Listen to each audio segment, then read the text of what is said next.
So Scott, you've been through this terrible disease we call cancer twice so far. What would you say to somebody who's now in active treatment for their cancer? This too shall pass. There's a beginning and a middle and an end to just about everything. And, the beginning is the tough part. That's where you got to do your homework, and that's where you have to really roll up your sleeves and truly understand, exactly what is happening and what are the best ways of dealing with it. And then the middle part is just the process of going through it. And then at the end, there's always a little bit of, oh, I wish I would have known. So when I went through mine, there was a lot of that. I was really fascinated by the progress. I just sat back and, I knew that there was one course of treatment that worked on my particular cancer. And so I just tried to remain fascinated and not overwhelmed by the treatment. And then once I got to a certain point, I knew I was going to be okay. In your book, The Great Eight, you had a very interesting experience with a 13-year-old who got up and said, the worst thing that ever happened in my life was cancer, but the best thing that ever happened in my life is cancer. How do you juggle that? Does that make sense? It comes with that first diagnosis where the fear is extraordinary. It's like, for me, it was, I can't have cancer, I'm booked. I'm too busy. I can't do this right now because I got all these things, responsibilities, and and it was all about the external stuff. It had nothing to do with me. It was like, oh, I gotta. But then the fear just creeps in. It's like, I'm gonna diminish, and I'm gonna hurt, I'm gonna suffer, and I'll lose my career, I'll lose my life as I know it, I'll probably expire, and all these things, and it's just like, holy cow, and the fear is just unbelievable. And then this thing happens where it just flips, and something inside of you awakens, something that you never knew existed within you, that you're able to not only take that diagnosis, but own it. And now, like, stick your chin out and say, let's go, let's go. I'm gonna beat this thing, and I'm gonna go after it. You never knew in your life that you could be that brave. So that awakening is so extraordinary, because you now know what you're capable of as a person, as a unique human being. And without a diagnosis or an event like that in your life, people have no concept of what they're capable of.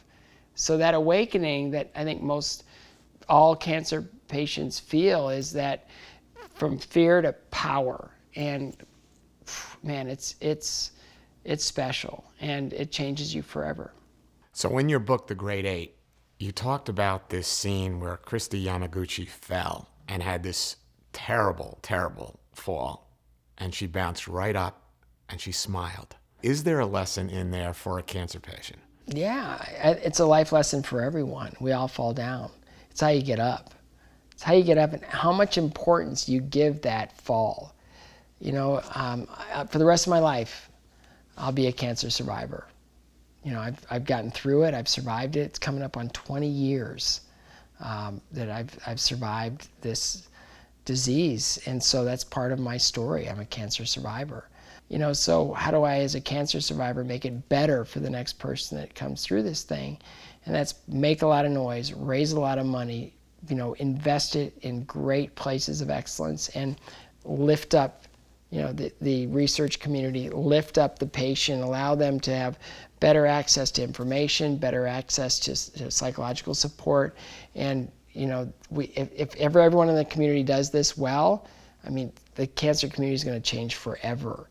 The more people you have surviving in the system, the more people are going to come back and do whatever they can to help you grow and build on what you're doing. So I'm all about survivorship. I'm all about early detection. I'm all about seven opinions. I'm all about really elevating science that treats the cancer and spares the patient. I'm all about those things. And I hope through whatever work I do in the cancer community, people see that and ultimately will support it. You refer to the fourth angel What is a fourth angel, and why is this so important for someone who's in active cancer treatment? Anytime you go through anything in your life where you need that extra support or an expert's advice, who better than a survivor to get it from? You know, when you're going through your cancer, no one else in your world knows what it feels like. And it's your first angel's your oncologist, your second angel's your oncology nurse, your third angel's your friends and family. But that fourth angel, that fourth entity in your life as a mentor to guide you and serve as a role model is extremely important. So, Scott, if you think about your angels, starting with your oncologist, your oncology nurse, and all the rest of the team of providers that are treating patients every day, what's your message for them? Work hard. Work hard. You know, this is a chosen profession that is really difficult. It's life and death. A lot of times in cancer, it's life and death and quality of life, which is as important in many respects than anything else. So, man, just keep up the work. Just keep up the work. You know, do what all athletes do. Try to be a little better tomorrow than you are today. And you know, with the grand prize of being a better physician than you ever thought possible. It's a race, you know, it's not a destination. It is this long-term, ever-changing, ever-evolving job description that, yeah, where you are today is great. You've worked hard to get there. Okay, keep going. Just keep going. Try to be the best in the world at what you do, and then you're serving your patients well.